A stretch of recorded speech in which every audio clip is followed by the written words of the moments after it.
So I'll just give the floor to Shyama now, and until more or less 5 plus 2, then for a coffee, and then we'll start the discussion.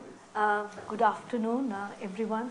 I'd like to thank Tommaso for having invited me to speak here, and it's wonderful to see people here whose works I have read and I have been influenced by, and so please take it as an extension of a lot of good work that has come from SPRU.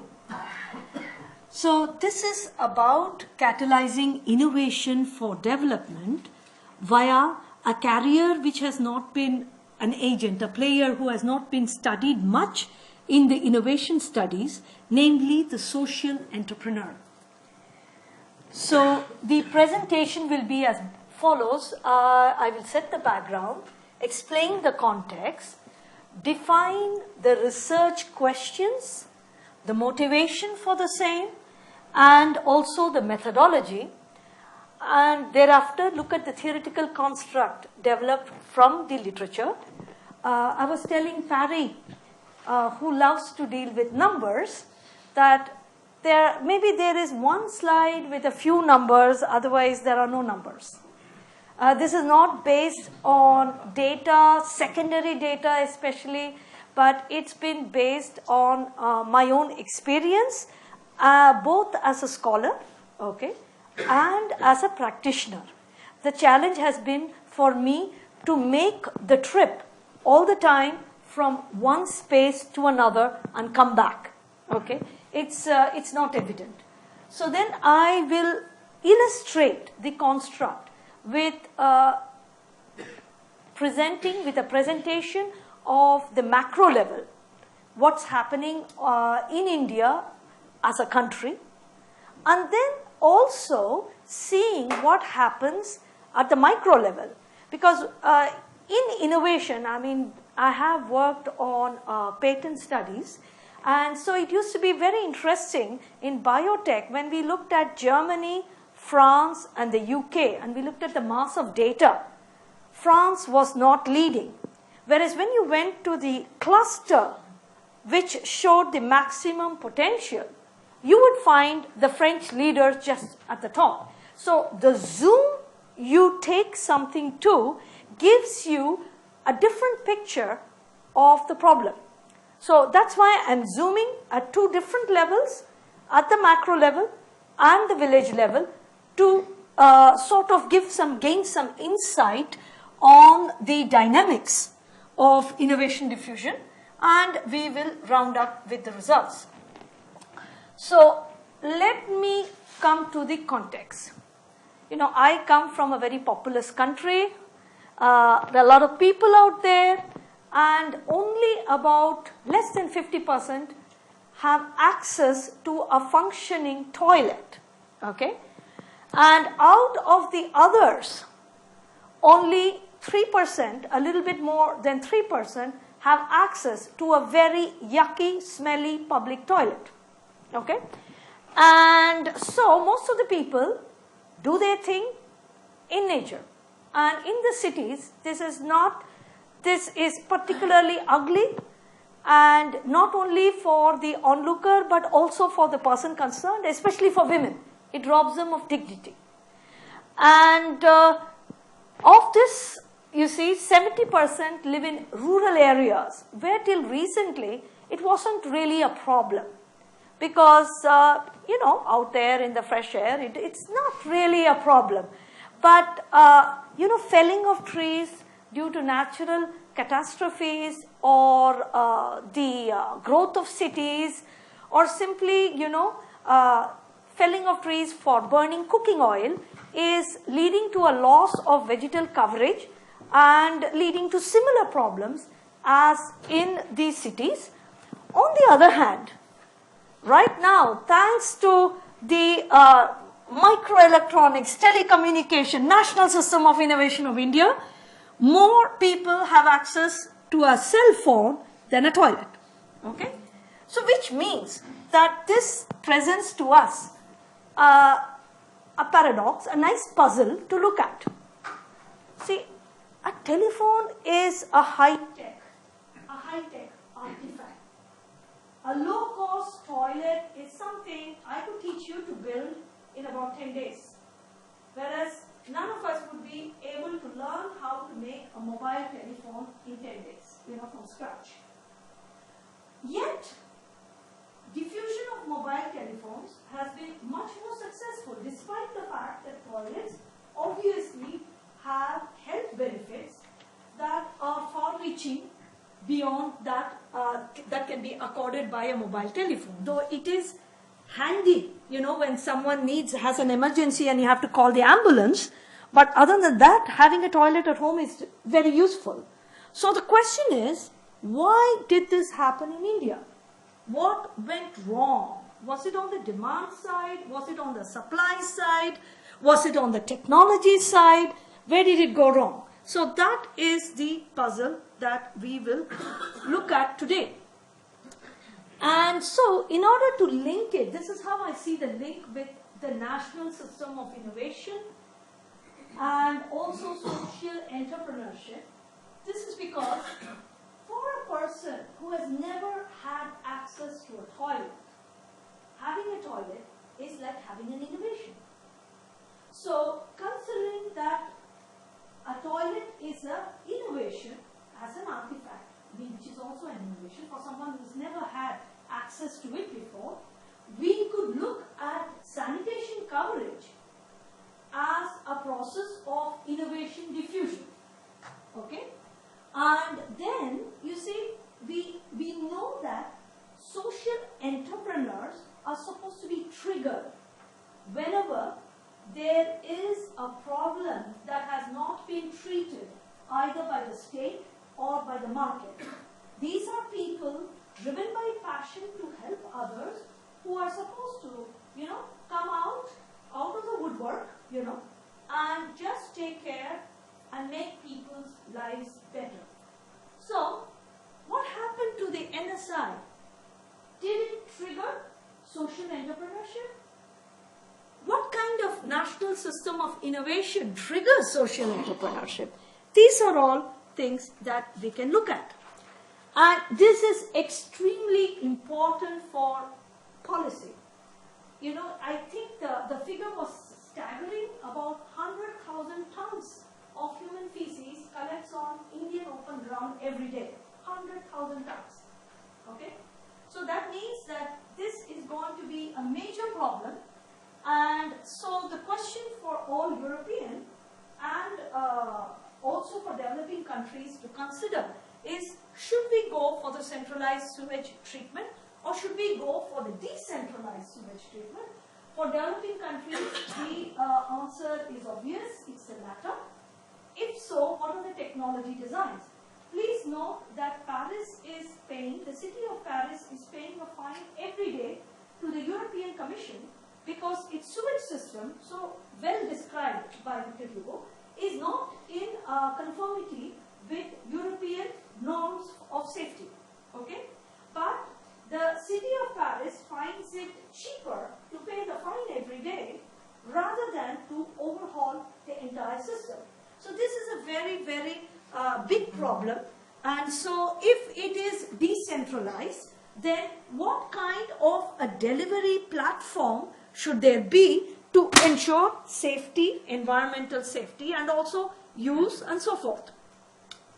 So the methodology is to have a literature survey in order to formulate a theoretical construct and then make the case studies, and as I will explain, it turned out to be an action research project. I had heard of this word, and when I graduated, I was a mathematical economist, and as Tommaso will tease me, but my turning point came when by chance I met Dick Nelson in 2004, and really discovered the works of everybody in SPRU because he gave me a lot to read and said I was very uneducated. So, and it was pleasure because this was exactly what I was looking for, because I have been pursuing a line of methodology called game theory, which is basically mapping strategies of actors in a system to see what would be the outcome. Okay. Only thing is, you can only go so far as mathematics, and if you think it's really going to, it's really explaining the world, you are deluding yourself. You see, so it has its limits. So I love the approach, but I found it really nice to know about evolutionary economics. So this was an action research. Actually, the second thing is by chance, incidental action research project, because on December 26th in 2004, there was an Asian tsunami, and my entire family was on the beach, okay? And I just went out of my mind for a couple of hours, but they were all safe. It was a wedding, and the water had come 1 kilometer before the temple, and so they just, they did the wedding very fast, and all the gifts were given away, and everybody spent the week helping, okay, the victims. And so I felt I had to do something, so it started my adventure. It ended up with my adopting a village and trying to see how evolutionary economics, that's the same time I met Dick Nelson. I mean, it was a couple of months, development economics, game theory, what have you, to do something for a village. And so this is action research. I mean, I'm probably one of the few people, academics, who is now working with the poor so much, in addition to writing different kinds of models. So one of the things that were part of my education were these two are one book and one article. So the thing is, I was asking, you see, case study method is treated as a stepsister in most places. Oh, okay. You see. So whereas this Eisenhardt has written a very lovely article, so I can immediately say, this case studies, they are not to illustrate theory, because there is no theory. Okay, I'm not trying to test any theory in this paper. I'm trying to illustrate a construct, yes, to see what is the construct of the national system of innovation, and what more can we do with this construct when we integrate the problem that we are going to study today. Yes, to highlight an unexpected phenomenon, already we see that toilets have been less of a success story as compared to mobile telephones. The answer is, the question is to find out why. And again, it's just to build a construct, it is not to build a theory, and I think case studies are good for it. So now, if we position ourselves in the literature, okay, so you probably know everybody here personally, at least some of you know everybody here personally. So I really like this, because it just sees the economy as a system. I mean, it's like taking game theory to a macroeconomics level. That's what I found it very interesting. So the creation of innovations occurs within the system, and you know all the rest. For me, innovations are the outcomes of games between the actors. That's how I put my bit in, because I see it all as different kinds of games. What I found very interesting is that I took even Lundwall's latest book on NSI in developing countries, and I looked for the word social entrepreneur or social entrepreneurship. It's just not there. Okay? So social entrepreneurs and social entrepreneurship is not there rightfully, because the discussion in the NSI literature is about industry capacity building, national growth, and economic development at large. Now, we have another community of scholars from sociology and from management science who has suddenly revived interest in this field, and it's coming back to the economists. And here there's first C.K. Prahlad, and it was a business way of looking at it. He said that's the only way. In India, we have all these very interesting stories which form the basis of Hinduism. And what we were told is that, because many of these stories just don't make sense. There's a lot of things you can ask. They said storytelling was a way of building a collective memory towards a ethical behavior, right? And so C.K. Prahlad basically said, there is a fortune at the base of the pyramid. There is $3 trillion to be earned, and you guys are missing out on these big bucks. nice way. So when I said, sir, why are you doing this? It's such a dirty way of, you know. And he said, what do you want me to do? It's the sexy way, Shyama. You know, if you write there's money to be had, people are going to go behind it. I'm getting old, I want to do something good for the world. So I tell them, so because I do believe, he really believed that the economic development should not be the prerogative of the state, because he said, or the market alone. He says there needs to be more cooperation, collaboration, and therefore we need to look at partnerships, and that's the way to go. And if you want to look at partnerships, there must be something in it for everybody. So, to trigger interest, this is what he did. I personally like, you see, Rogers and Shoemaker, okay, who have written very nicely about the diffusion of innovations, and I will come to why I am a big fan of Shoemaker. So you will see, but they talked about the product. They didn't talk about the system. They talked about the product and how the product should be diffused, but they didn't have a systemic idea about it, and Shoemaker was also ideologic, okay? So what I see now as the understudied areas in the national system of innovation, the gray areas, the understudied areas, is that, you see, suppose, just imagine, as a policymaker, you are told, you don't have to design policy to build industrial capabilities. You don't have to design policy to maximize economic growth. You have to design policy to maximize social welfare impact. What would you do? It's very difficult. First of all, what is your indicator? No idea. We now have the Millennium Development Goals. So we are applying the economist tools. Again, we are adopting a checklist approach. Have we attained the targets? 50%, 20%, what is it? And taking that kind of an approach, you see, it's not easy, because remember, if we are all living in a world where players maximize their economic payoff to self. Not all players. There are some players who do not maximize economic payoff, but other kinds of warm glows. First, it's difficult to model that. Okay? There's a trade-off between economic payoff and warm glow. It's not clear. You need to have a lot of information. What's the role of social entrepreneurship? And you see, before, in the usual NSI, we are talking about R&D policy design, competition policy design. But suppose you want to get a population to use toilets. How do you do that? You are changing behavior. You are wanting them to learn about washing hands. They prefer to watch TV. You see, when I first went looking for a village and all, and I said, I went to them, the villagers told me, Madam, we are not going to accept any more biscuits. We don't eat such food. You see?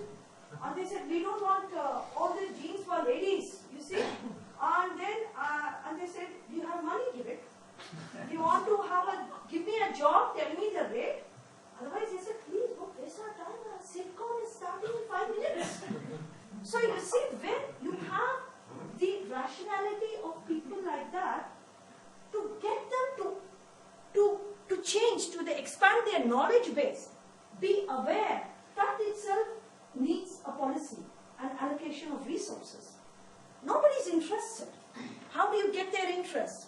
For the adoption of innovations. So, and here you see, systemic problems, the things we study about how firms can cheat, how they are spending too much on advertising and not enough on R&D, things like that.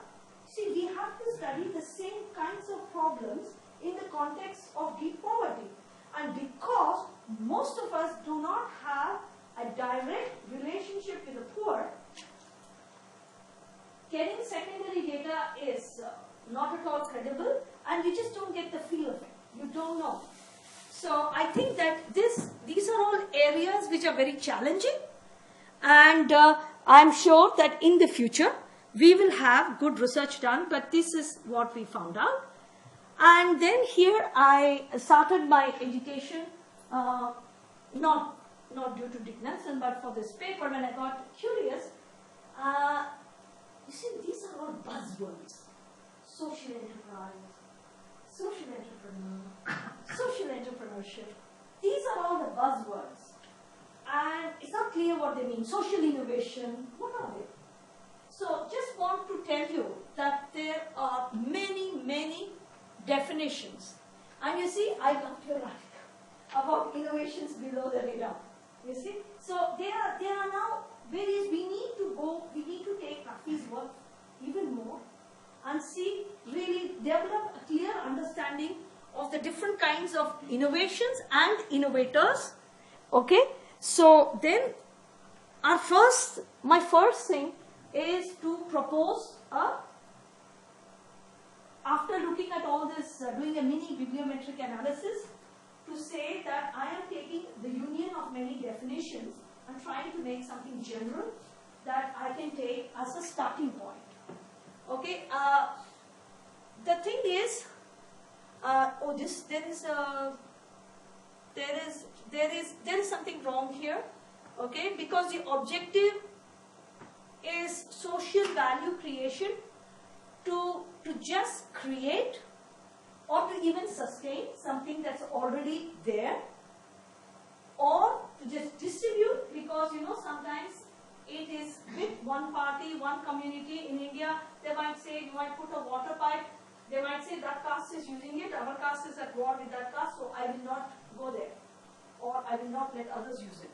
So you see, to distribute it, to reduce the social tension, to disseminate social or environmental value. By social value, we mean something that helps. I don't want to get into this argument about public and non-public goods, public and private goods. I am just calling social value anything that benefits more than one person. Very simple. Okay? Because sometimes it might be rival, sometimes it might be non-rival. Environmental value is when it is good for the environment. Only thing is, don't take this, please. Okay? Social entrepreneurship, we all understand, is to pursue a social mission. You see, social value rather than maximize shareholder value or personal wealth, because a lot of people also getting rich in this sector, or commercial profits, and it is the social enterprise does that, and also any other objectives of the firm, just like maximizing the contract. It could be maximizing their services, the sales of their services. And then just want to see that social entrepreneur, this is what was wrong in the first slide, sorry. See, the social entrepreneur is somebody, you see, is like the shoe-painted entrepreneur. The person cannot stand when there's something horrible happening. They want to do something. They don't think about, do I have enough resources or not? They just want to do it, and we call them the entrepreneur now in the jargon when they use market-based approaches rather than just going on the basis of good feeling. Okay? Whereas the social entrepreneurship is also the same, okay, but you will see, I will give you let me just go to the next slide, that will make it different, make it clear. Social activists are not necessarily social entrepreneurs, because they are not doing it with a business sense. That is, they don't have to, you are just fighting for a cause, okay? You might have another job. A social entrepreneur means that they have to generate their own livelihood. When you are a social entrepreneur, you generate your own livelihood. A social activist may be doing it just because they believe in the cause. They may not be doing it as a business. Okay? Charities and public agencies, again, are not social enterprises because most charities are sponsored. Okay? So, for the sponsoring agency, it might be a social enterprise. Enterprise means they have to be financially sustainable, financially viable. So people who work, for example, let's say in Oxfam, there are many salaried people in Oxfam or Greenpeace or Amnesty International.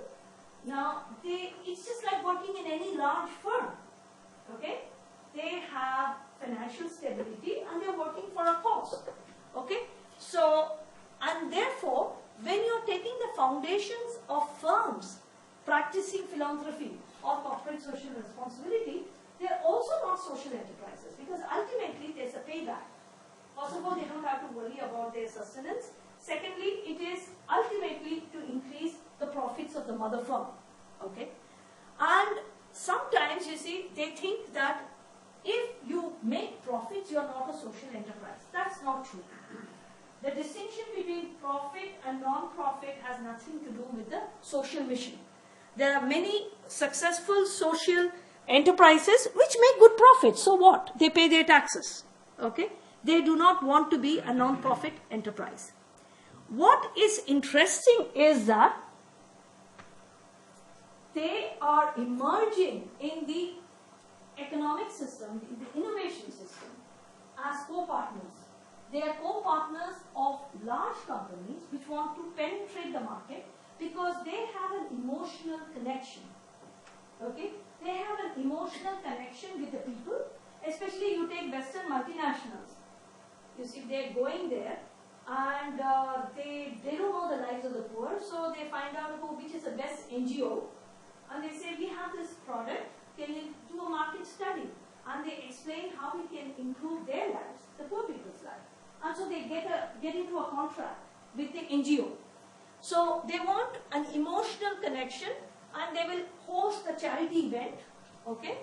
And they want to ultimately create a market, and this is also being done by public agencies because the guy, the educated person coming in a suit to a public agency, to a UNDP division, he will not know how to speak the local language maybe, or have any friends, be friends with the guy who is selling tea.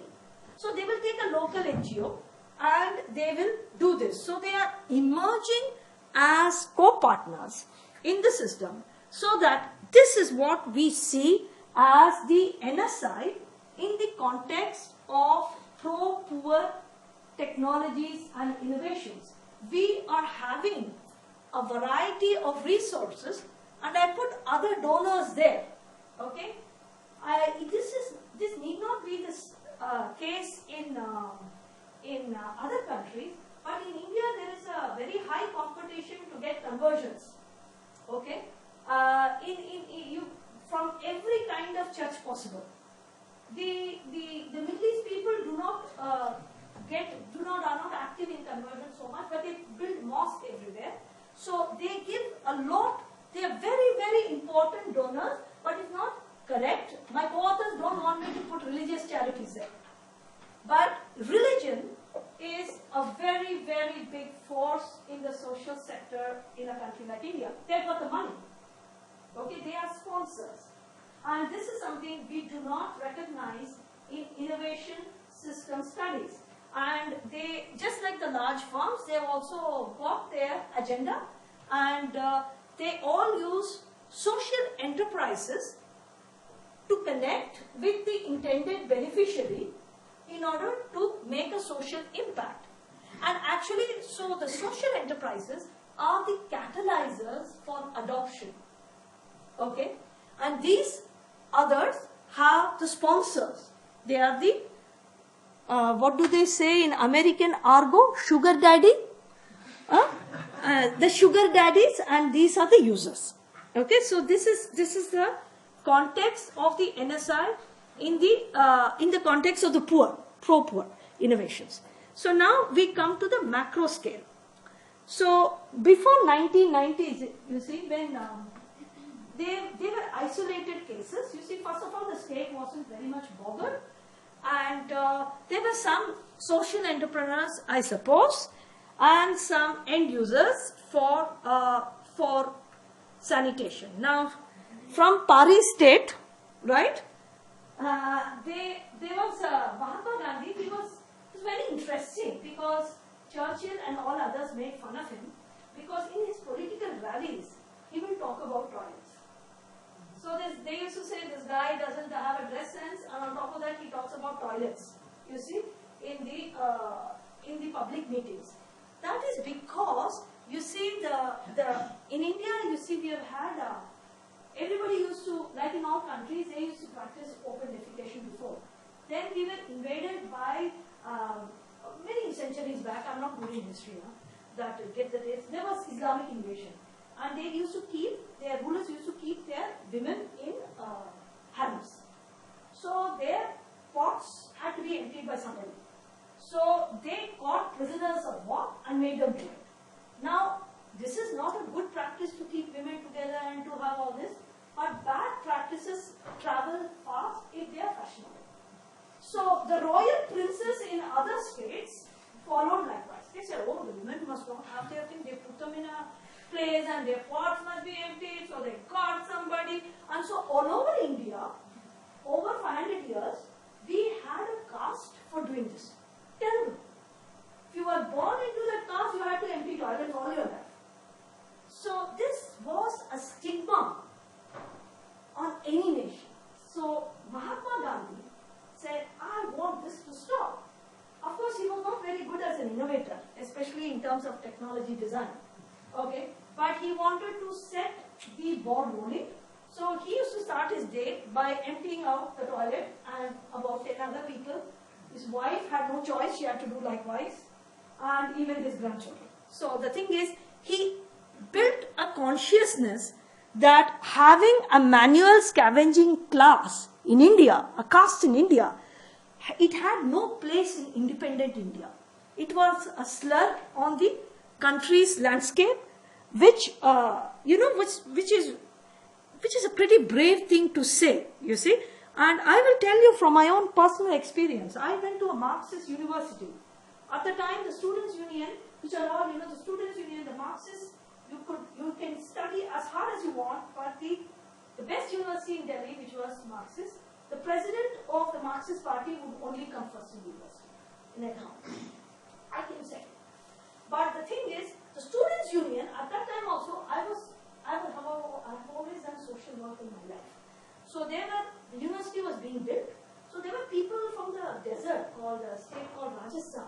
These construction ladies, I mean, they are women working, they are terribly abused in every sense of the term. So I wanted toilets for them. And so I went to the Students' Union meeting, Gandhian. They said, look here, Shyama, please, we are discussing Lake Vanessa. You see, this is so important. And you are talking about toilets for these ladies. Please get out, you cannot be part of the union. So I was kicked out of the Students' Union for talking. So maybe I am taking my revenge now. You see?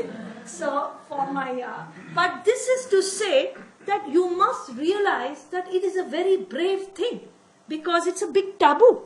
And so the second guy, he was another sociology student, and he again did not talk about design. He was talking about just getting rid of manual scavengers, and I'm not going to go through the gory details, but this is a dry composting toilet. Basically, you throw water, it goes into one hole. When it's filled up, you close it, and then this turns into compost. It can be taken out, it becomes fine dust, and then it goes into another hole.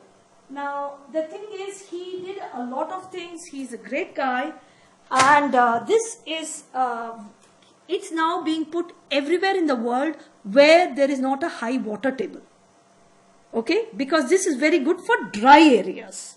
Okay, now I come to a British naval engineer. This was a person whom my students found. Then I talked with him. Very great person again. He was deputed in India during the 1990s, and he said he could not jog in the morning.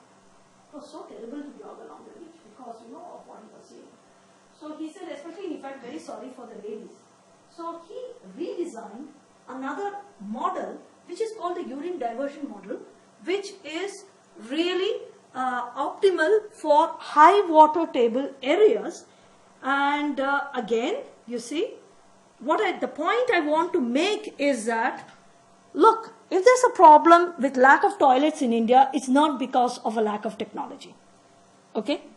Technology is not the problem. Oops. So then, you see, we got the government. The government, it started during the 1980s, mid-80s to look at it. And basically what happened is that they sent out people to diffuse it, to put it. And it was never used. I have gone to houses where there are 3-4 toilets because the guy had to tick the checklist that the toilets had been diffused. Okay, so it was, nobody checked whether it was used. So the point I want to make is availability and need and free access doesn't guarantee efficient diffusion, okay, in state programs. Now with the signing of the Millennium Development Program and the economic liberalization, we have a host of international agencies working, and this has created a new market for local non-profits. Okay, it's now a very complex market, and this is where it stands now. There are a lot of people, there are a lot of institutions, a lot of people are working towards sanitation drives now. So from the supply side, the innovation system has become more dense, more connected, and more complex. Okay, it's become a very, and there are games being played at local, regional, country level.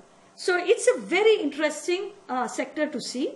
Now I'm coming to the village case study. So I started as a do-gooder. This is the village, okay?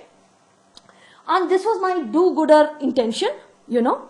I just wanted to make, I was sick and tired of seeing garbage and shit in India. Basically, that's the thing. I said, damn it, I can't stand this anymore. And so, you see, when those ladies, basically the trees had been felled and they said, we need toilets. I said, good, I'm going to do it, finally. And so I wanted to experiment with this village and see which organizational model would be best to achieve this target. And I never thought at that time I would be presenting a paper or writing a paper. So my intentions were very noble, okay, to make the village clean and make everybody have water and all that. And what I did was to raise money. I and my students raised money for other NGOs to implement the project. And we were helped also by erstwhile Water Aid London, okay, but they give a contract, and I paid for the beneficiary. I and my students raised money to pay the beneficiaries things. But then what happened is, after a couple of years, you know, I will not go into some game theoretic tricks finally applied to ensure efficient use. Judges found that everything was falling apart. And I didn't know, because even you see, when I went to the village, the one staff that I had, he would show me only nice toilets. So every time I would go to the village, my students will go to the village, we will all feel good. We have done a good thing. We are so good. We are such good people. We are helping the world. Okay? And so when the judges told me this, I said, what? And I told the guy, why didn't you tell me? And he said, madam, you're sitting there. You don't have money. What can you do? See, I am concerned about your heart. I don't want you to feel sad. You are doing your best. All those good white students, they are doing their best. We do not want them to suffer and think it's happening. So how can I tell? So this was his explanation. So basically, you see, these NGOs, social enterprises, they are nomadic groups. They go, you know, there's a song, love goes where my rosemary goes, and nobody knows it like me. So that was an American song during my teenage years. It's like these NPOs go wherever business takes them, and nobody knows it better than them. Okay? So they are nomadic, and they don't think that the sustenance of their installations is their social responsibility. They build, they come, they build, they go. All the pictures are taken for the annual report, and nobody checks what's happening after 2 years. So basically, they were being abandoned. Toilets were being abandoned, and what happened is they became unpopular. There was a systemic problem, and they were left off. So India is full of toilet fossils that are being used. So the thing is, for 3 years, I didn't know what to do.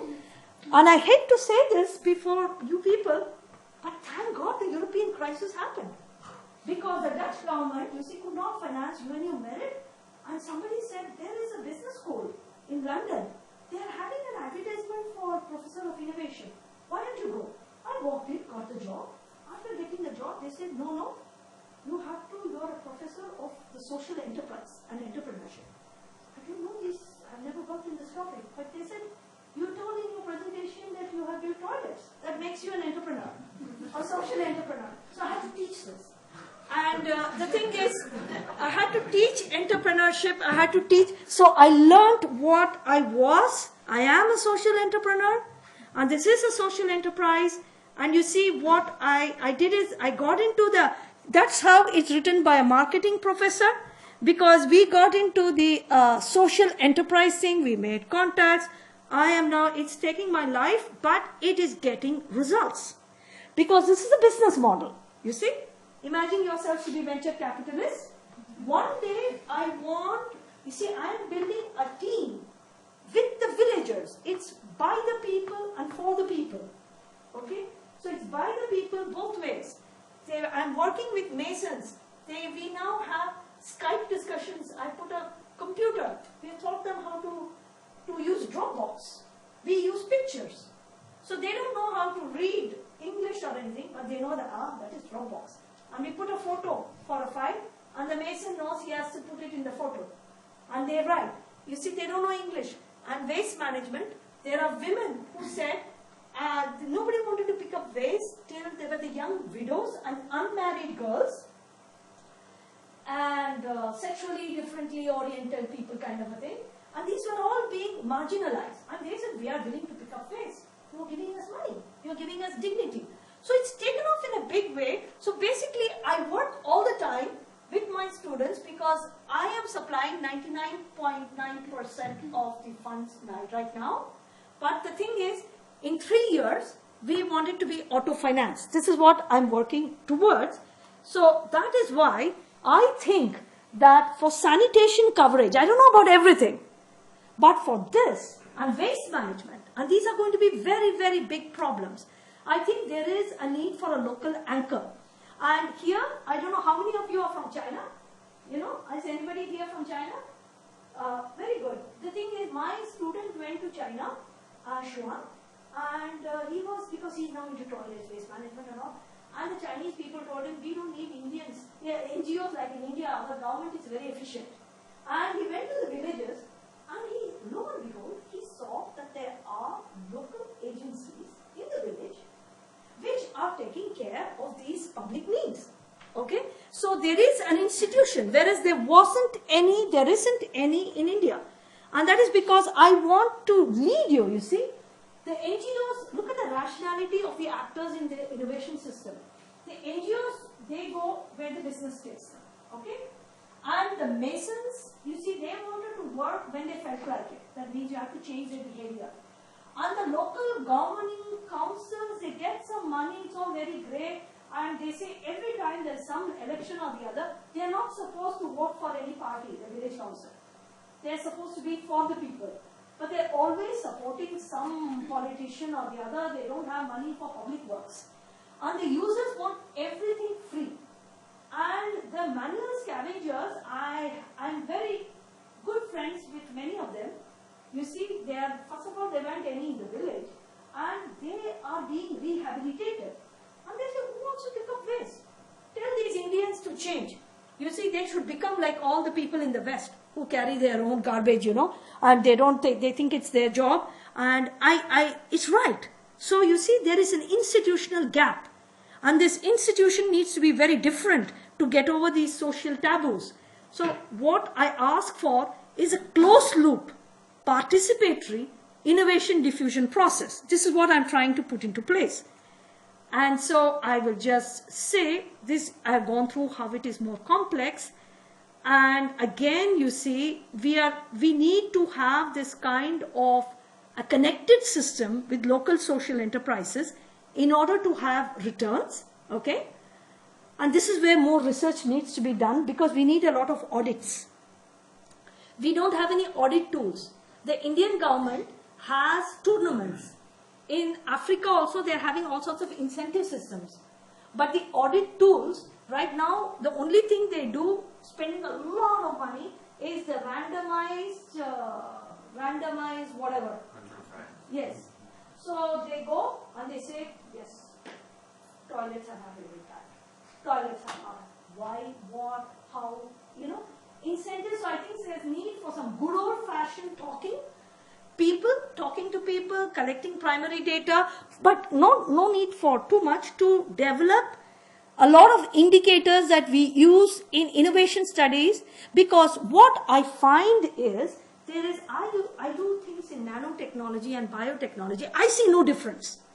In India, okay, we might not have a good venture capital for biotech innovations or nanotech. That's why I'm just coming before the conclusions. I'm going to do a little bit of self-promotion. This is dedicated to Dick. Okay, both of them are because of my association with Dick.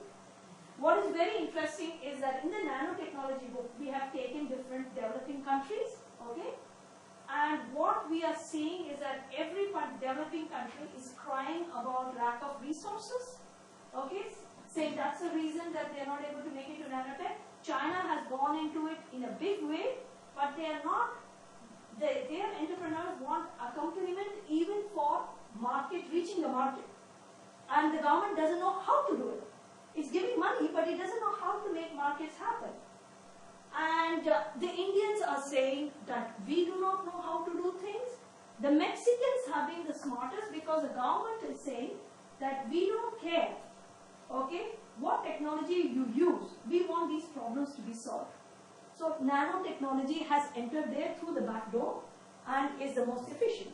But the kind of things we are talking about, you see, and crying for money in developing countries, I find that in the Indian sanitation sector, you can be a social entrepreneur. You can make mistakes. It's okay. And there are plenty of sponsors if you know how to tap them.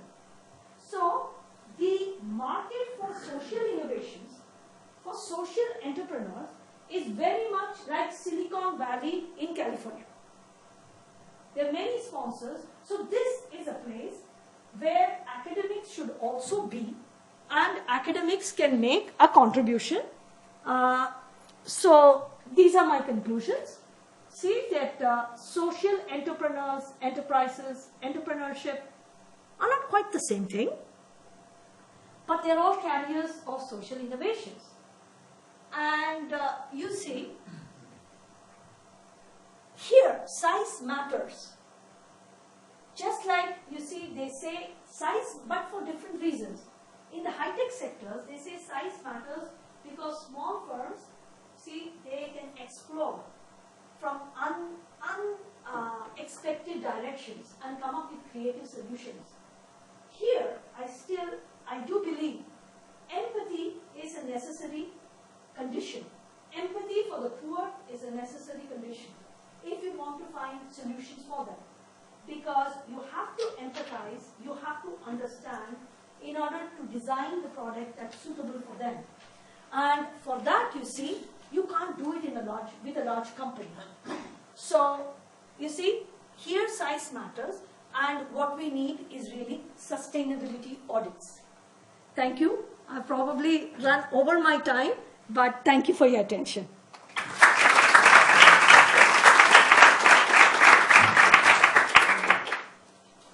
Right, I propose that we have